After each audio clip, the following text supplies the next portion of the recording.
skateboard club, and I think it was 62 Club. Okay. club. Yeah. It was a club. We started it because we were too young. We couldn't get into surf clubs. we're only 11, 12 years old. They don't want some little kids. They don't want little kids. No. So we ended up at that time. Okay, we'll do our own skateboard club. Yeah, sounds like a great deal. So we started that, and then I was the president, and we'd have meetings in our garage.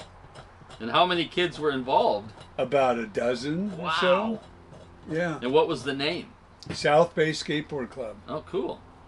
Yeah. South Bay Skateboard Club. And then in '64, we got sponsored by Bing Surfboards. Oh, wow. Because he's such a big name in surfing. And he just turned 90. Yeah. Yeah, I was the one that put on his birthday party. Oh, you did? Yeah. Cool. Yeah. Cool. So we got sponsored in '64, and then Bing got us on TV. Oh, cool. For the first time. So that's it. Those were the roots of how you guys got going. And we got on a TV show called Surf's Up. Surf's Up. It was a black and white TV show. Wow. I wonder if that's available to see. No, it isn't. I talked to a guy, you know who Scott Starr is? Yeah, I know Scott. He passed away, but yeah, that's Scott, right. And I asked Scott years ago, can you find any of that stuff from when they had the live skateboard contest with the skateboard clubs on Surf's Up? Yep. Stan Richards was the host of that show. He said, and he goes, Brian, I've been looking. I can't find anything. He said, the reason I can't find it is because when we were on that show, it was done live. It wasn't a tape. And they didn't film it. And they didn't record it because it was done live in those days. Oh. So if it was taped, pre-taped, then you could find it. So that's why you never could find it. Huh. But we were on that TV show. What was it called again? I'm going to try to remember. Stan Richards Surf's Up, Stan Richards. 1964. Okay. It was still black and white TV. Yes. And there were 10 skateboard teams on that show. One a week would be on the show, and they would compete. And I don't know who did the judging, but they invited back the 3 top teams. Oh. And the Kip skateboard team got first place. Our Bing team got second place. I can't remember who the third place team was. So these were all kind of LA based clubs. Yeah, because that's where skateboarding was where it was being done. That's where it was really generating at the time in the 60s was LA. Right, yeah. There's a pocket in San Diego and a pocket in Northern California. Yeah. But that was the hubbub. I heard that Carl Ekstrom and his brother and this other guy from La Jolla were kind of doing skateboarding in the early 50s. They're from that pocket down here. Yeah, but they were doing it in the early 50s. And they might have, because Dale Smith's got pictures of people riding skateboards in the 40s. Yeah. You know? Yeah. You know, so they're riding some kind of skateboard contraptions. Yes. You know? Yeah. Sometimes they had a handle on them. Like sometimes they did. No. But I've seen pictures that they don't. Yeah.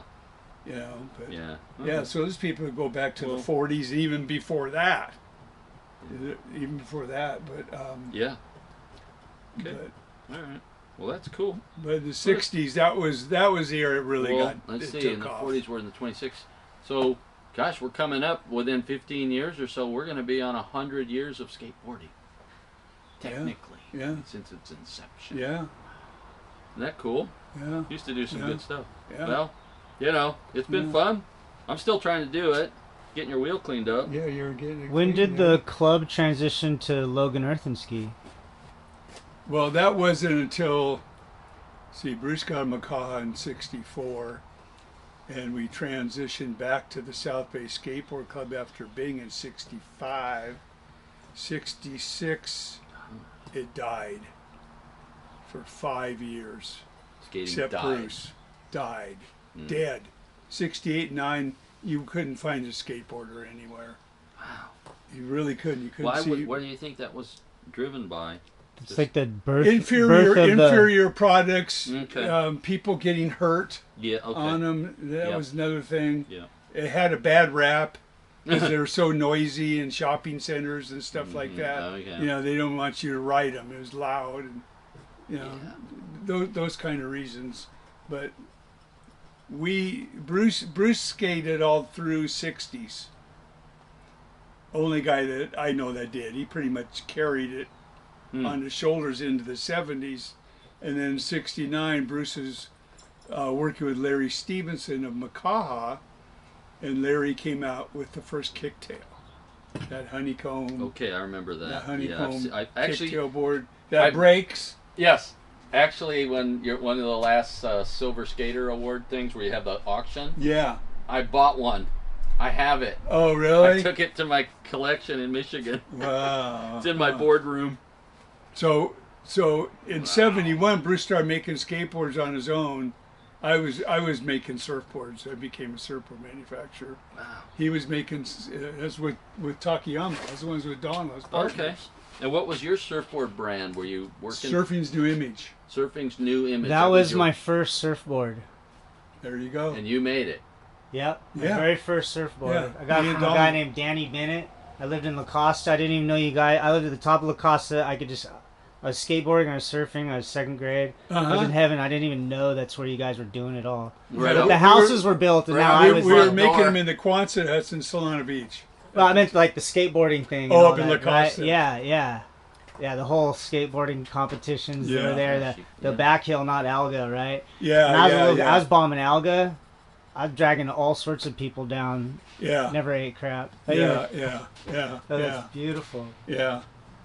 So to finish that part of the story, so '69 Bruce is making working with Larry and put back together the Macaw skateboard team with my brother Brad at that time, who was an older kid by then, like 13. Yeah. 14. Yeah.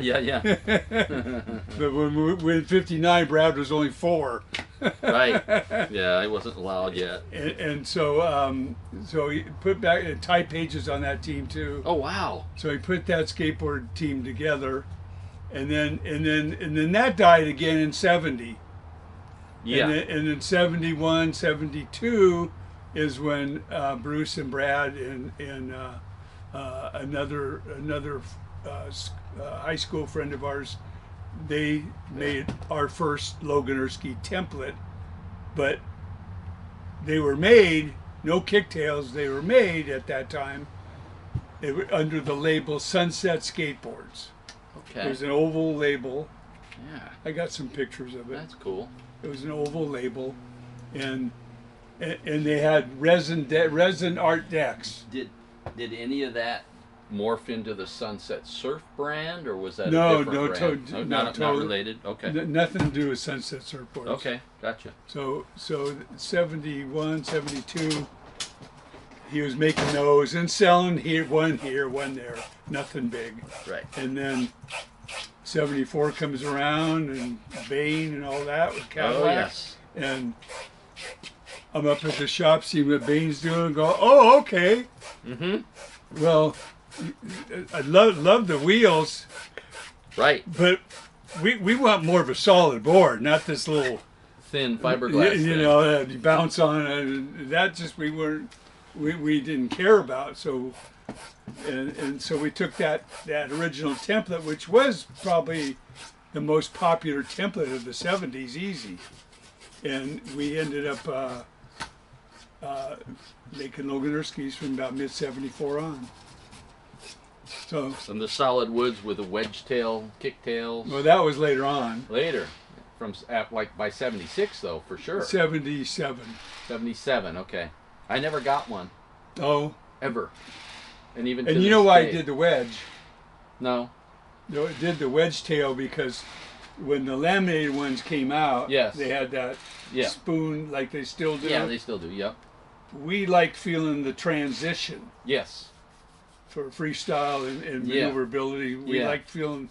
I've Feel made a that bunch of transition. wedge tail boards. Oh, really? Oh yeah, in the beginning when I was making my own little boards Mhm. in the Midwest, because we Mhm. didn't have access to anything. That's one of the reasons I didn't get anything, Right. because I had to make it.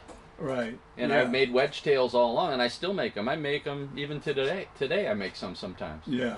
You Yeah. know, right now I'm making some really cool board. I don't even know if it should be called a skateboard. Oh, really? No, it's a knee board.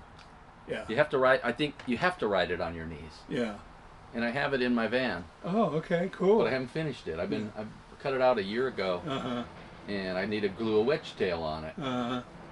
And I'll show you. Look, I got one right here. So we started using wedge tail boards in competitions and freestyle competitions. There's my Tony little, was even using one. there's my little wedgie. That's just about the time he left and went on his own. There's my little wedgie thing I would use. That's kind of my one of them, but I don't. It's not across the tail of the board. Yeah. It's on the sides. It's like a little gas pedal. I do it on the edges. Okay. I call it, like an accelerator pedal or gas Yeah, pedal. yeah. For our ditch boards when I make customs. Okay. You know. Nice. And then I made them on the front for your front foot too. So Tony and I made a couple that are like for ditch riding, and they kind of really lock We you like in. that transition to this feel piece. it. We like This feeling piece. where our foot was when we're doing our thing. Yeah. And it would get lost on the spoon of the... You wouldn't know exactly. Where but if it you have a was. little lip sticking up, Yeah. you could feel it. You could feel the transition. Right. And what was the story about the final ending though? Like when boards started switching and you had all the solid wood boards, didn't you end up with a bunch of them at the end? Oh yeah, when skateboarding died in 1980. Yeah, okay. Yeah, that one. We ended up with...